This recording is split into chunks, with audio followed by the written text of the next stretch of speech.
My story with the world of jinn began when I was 4 years old, when strange and terrifying things started happening to me. I would see objects move on their own, and although years have passed, I remember everything as if it happened yesterday. When I was 11, my mother, who was pregnant with my younger brother, loved eating mulberries from a large tree in our farm. One night, she decided to go outside to pick some, despite it being very late, and I ran after her. As she picked the fruit next to me, I suddenly felt an overwhelming sense of fear. I clung to my mother and looked around anxiously. When I looked ahead, I saw something horrifying. A very large woman, entirely cloaked in black, appeared. She had long, dragging hair and blood-red eyes. She was terrifying,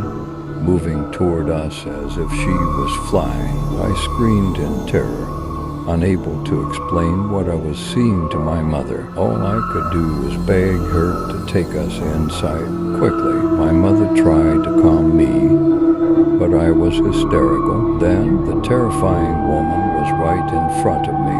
She started tickling my feet and trying to make me laugh, but I was too scared, paralyzed by fear. My mother couldn't see what I was seeing and didn't understand why I was screaming. I stood frozen, screaming uncontrollably. My mother, pregnant and unable to move me, ran to fetch my father and one of the workers. When they returned, I was laughing hysterically. The terrifying woman had crawled a man who was just as hideous as she was. They were feeding me chocolate and playing with me in ways I didn't understand. My mother began reciting Quranic verses loudly, and my father poured water, last with Quranic recitations on my face. I eventually regained consciousness, but it felt like I had been in another world. I lost consciousness for several days after the incident. When I woke up, I was told